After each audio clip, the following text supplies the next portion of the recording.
Welcome to the Mind Myself podcast.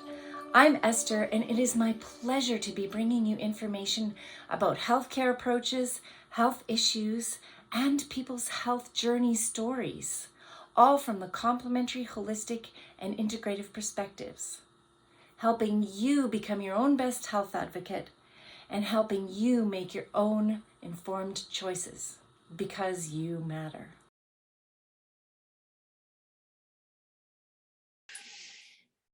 Welcome to Mind Myself, Conversations with E. I'm Esther. I'm the founder and CEO of Mind Myself, and it is my pleasure to welcome Mo to our podcast. Welcome, Mo. Thanks, Esther. I'm happy to be here with you. Fantastic. Tell us a little bit about yourself, your credentials and your career so far, and what makes you you. Yeah, absolutely. So I am a coach. I'm a trauma-informed coach and a death doula. And my career journey has been a meandering one, a rich journey. I started my career in suicide intervention, managing crisis response service and teaching suicide intervention.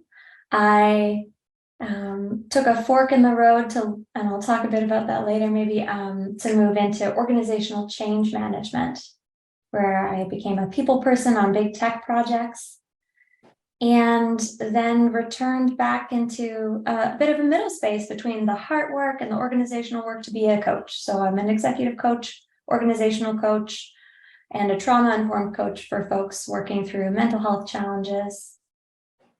Over the last few years, I got really interested in grief and loss. And so I started pursuing more learning and education around grief and loss and became a death doula in the past few years. So that's been a piece of my work that's been expanding, supporting people as they navigate bereavement and other challenges of being mortal, essentially.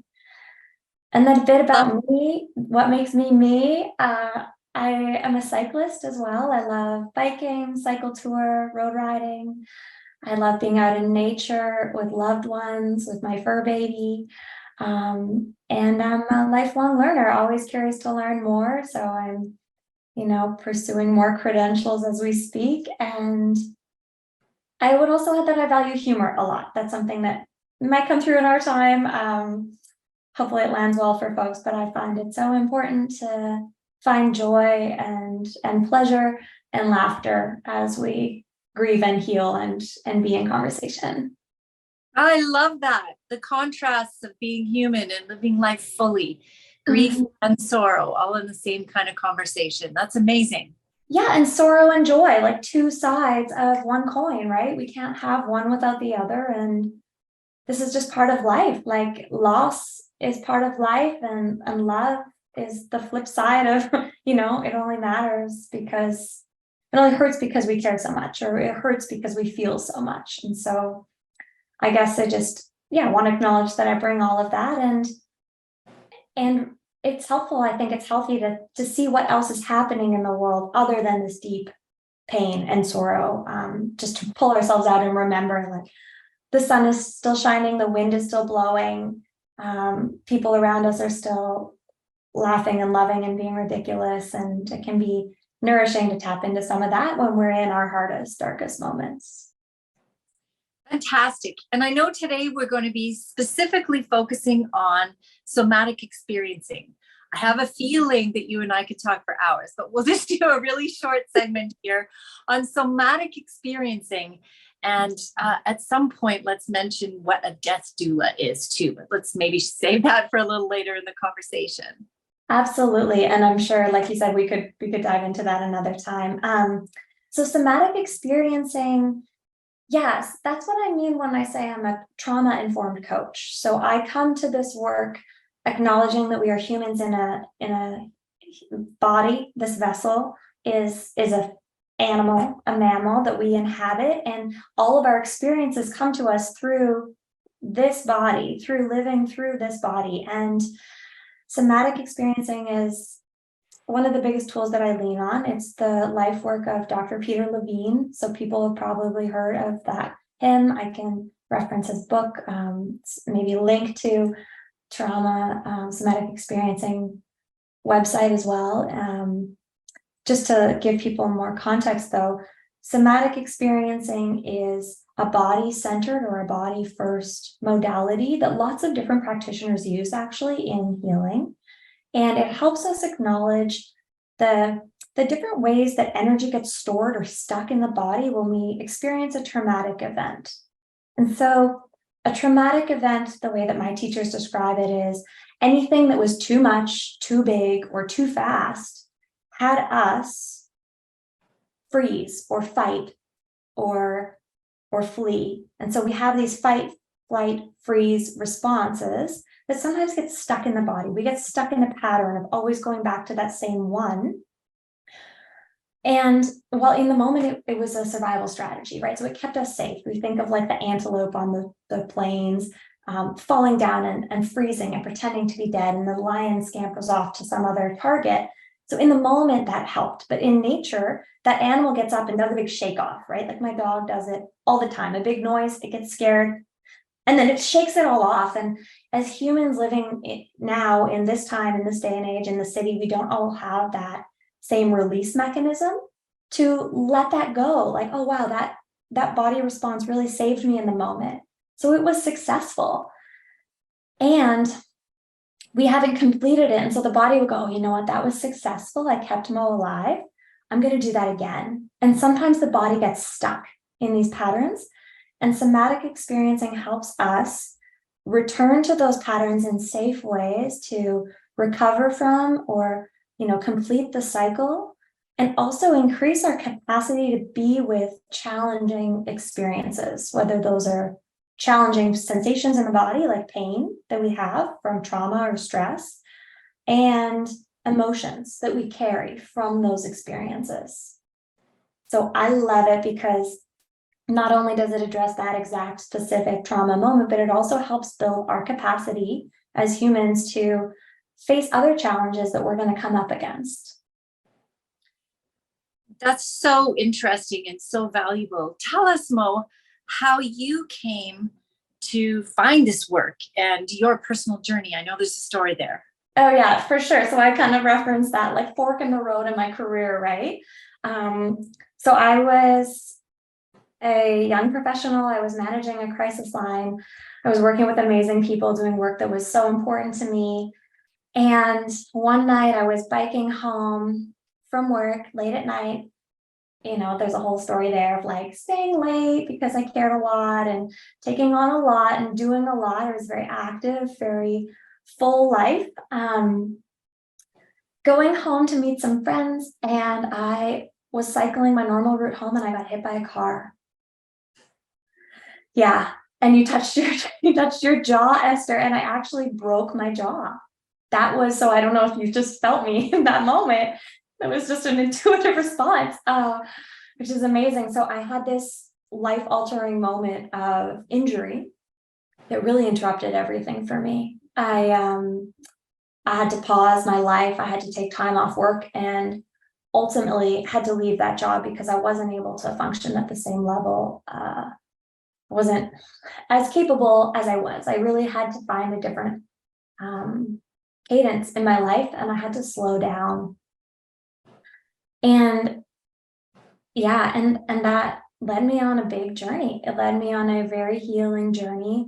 Long story short, along the way, I found an amazing therapist who worked with me through somatics. So it was a somatic experiencing professional who supported me in integrating some of these experiences that I've had into my life. And as soon as I found this modality, somatic experiencing, I just, was like, whoa, I need more of that. How do I get more of this? How do I support more people in, being in our bodies more, in noticing all the ways that we're carrying these stories of things that have happened to us in the body and how that informs me every day. And, for me, being a cyclist, I always joke that, my bike is my church. It is my salvation. It is where I go when I need time to integrate anything, to process anything. I take a ride, and often those rides are like multiple days. And so to have this trauma be on my bicycle, this bicycle that had carried me, so many tens of thousands of kilometers, I spent so many important moments on that bike. It was really important for me to get back on my bike.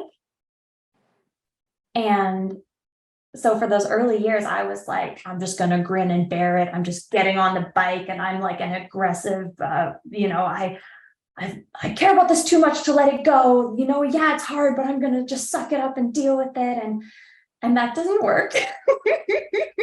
Turns out that's not a sustainable way forward. And so finding somatic experiencing helped me create a sense of safety on my bicycle. Every time we go out into traffic, whether we're walking, biking, driving, there's some level of risk. And when you've had a trauma, the risk senses are just so heightened to notice all the danger. And so working with a somatic experiencing practitioner, I was able to balance that risk with a sense of safety, with a sense of all the things that I do have in my control. And yeah, obviously I'm very passionate about sharing that with people because it's been a huge part of my journey. And so now I live in this way, which is, yes, I love my bicycle, and how can I ride in a good way for me, for my body, for this moment. Wow, what a journey. As you say, it's a journey. And I know that one of the things that is a part of somatic experiencing is grief. Can you talk a little bit about why it's important to grieve and talk about grief and process grief? Yeah, absolutely. So yeah, coming back full circles earlier, the conversation, I said grief, became an interest of mine through the pandemic, but really I've been working with grief and supporting people through loss since 2006 when I started working on the crisis line, because crisis and response is all about supporting people through loss, and grief is a big piece of loss. So yeah, where to begin? It's a huge area of interest for me. So grief, I think a lot of people think of grief as an emotion. Like, how are you doing today? Oh, I'm feeling grief. I'm grieving. And one of my favorite teachers, Cole and Peary, would say, actually, grief is like a process or a system of reactions, not just one emotion. Grief hits us in many different ways. Emotionally, yes. And there's a bucket of different emotions. I mean, any one emotion could be part of grief for anybody. And we know that those will fluctuate, right? We'll feel lots of different emotions in our grieving process. But grief also hits us physically, right? People feel pain in different parts of the body, or nausea, or other physical symptoms. Sleep gets impacted. It hits us spiritually. It hits us socially, right? The ways that we engage with people changes. Behaviorally, we forget things. And cognitively, right? Like, not our capacity to be present, or the forgetfulness can also be a cognitive piece of this grief, which is a process, not just an emotion. And so I think a lot of talk therapy, supports grief on that emotional dimension, which is definitely present. But I think it's also important to acknowledge the physical reaction of a grief process in somebody. And that's where the somatic work can be really helpful. In somatic experiencing, we help people explore all the pieces of that experience, whether it's, a physical sensation in the body. Sometimes we start to explore that, and there's actually a story there, or there's an emotion there, or a spiritual meaning, and so I think that somatic experiencing has a very holistic way of addressing grief and helping us acknowledge that, yeah, grief is all about loss, and there may have been a traumatic moment in that loss, or other stories of stress or shock that are part of our experience physically. And when we start to unpack how that physically impacted the body, we help someone land back in here and now and acknowledge what's still with us and what needs to be healed so that we can move forward. Such deep work. I really love how you're talking about it too, Mo. I so appreciate that. That's really great. And now I know we've been through a global pandemic over the last number of years. How does your work relate, or what advice would you give to people coming out of that period of time? Yeah. Oh my gosh. Such a good question. Like, what advice? Yeah, to give all of us. So often not a person of advice, but what I would say is, yeah, I can share my own experience, right, of having navigated the pandemic. One piece that I really took from the pandemic was this learning of all of the losses that we all went through. You know, everyone experienced a different thing through COVID. But I think one thing that came to the forefront for me, especially through my like change management lens, was that we all had to navigate this big change, and that we had to change in ways that we didn't want to, and that we all lost something. You know, some people lost jobs, some people lost community. These big changes in our lives, like no longer going to work. I don't have my colleagues beside me. That's a loss. You know, not having our loved ones near, if not being able to travel to visit those loved ones, that's a huge loss. And other pieces that we weren't able to celebrate, like life transitions. People weren't able to celebrate milestone birthdays or marriages, or you know, so many Funerals. or funerals, or the birth of a newborn. There wasn't celebration. Yeah, funerals. We weren't able to be with our dying. There were so many ways that we lost experiences.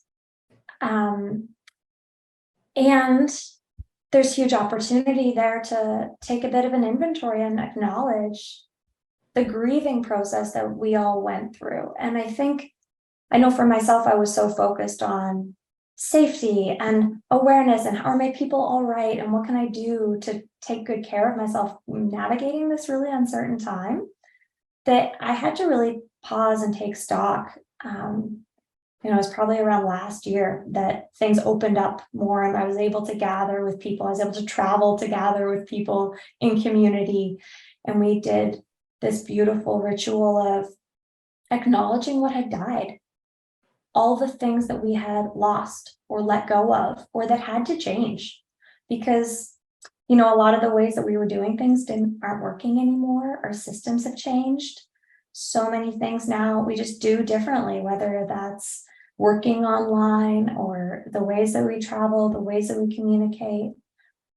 There's some big system changes that happened, and a lot of internal changes as well for people through the pandemic. And so that's one thing that I am really passionate about sharing, is that loss, there's so many different kinds of loss, and that grief is not just about the death of someone or something.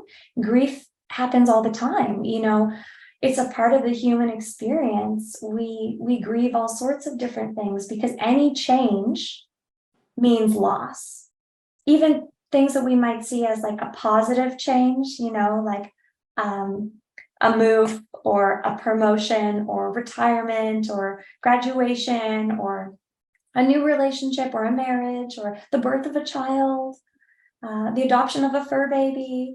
These are changes that ultimately mean that who we were is dying. Like, we lose parts of who we once were, or we lose things that we used to be able to do. We are constantly evolving and changing. And so the human experience is full of loss. And I think if we're just a bit more comfortable with that, this evolution, we can, be more intimate with grief, and then in that way be more intimate with joy and celebration, and also maybe be okay with letting go of some things. I love how you're talking about that too. There's just been so much to appreciate in this conversation about grief and loss, but then allowing for the shift and moving into our new way of being, or new things, or new opportunities. And so that's been beautiful. Mo, is there anything as we wrap this conversation up that you'd like to leave our listener with today? That's a great question, Esther. And didn't prepare anything, but I think what I would offer is just, an invitation to check in with yourself. Like, what has this conversation sparked in you? If you're listening to this and you think, oh, yeah, I have this constant pain in my body, or, oh, I did experience this traumatic loss, or this traumatic event, or this piece of my life that I haven't really acknowledged and made space for. I really invite you to take some time with that and reflect and explore and see, like, how do I want to address this? Do I want to learn more? Do I want to talk to somebody, to bring that grief maybe out of the shadow into the light? I would also offer that there's lots of support, whether it's through talk therapy or coaching or body work, or just being in your healing place, whether that's nature or your bike or your place of practice. I really encourage you to just kind of, make space for whatever has percolated out of this for you so that you can continue on your healing journey, because I really believe we're all healing.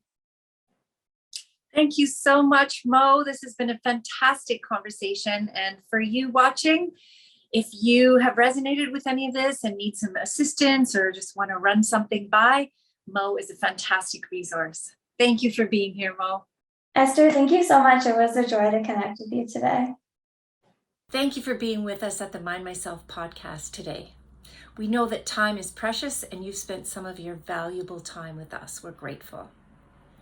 If you would like to reach out to our guest directly, the information is below. And if you would like more from Mind Myself, that information is also below. Please visit our website and check out all the information about the different complementary, holistic, and integrative healthcare approaches, information about health issues, more podcasts, tons of blogs, and we even have a community page for you where you could reach out and tell your story safely, or you could ask questions and perhaps somebody else in the world is going through something similar to you. In any case, we're so glad you're with us, and we're doing this because you matter.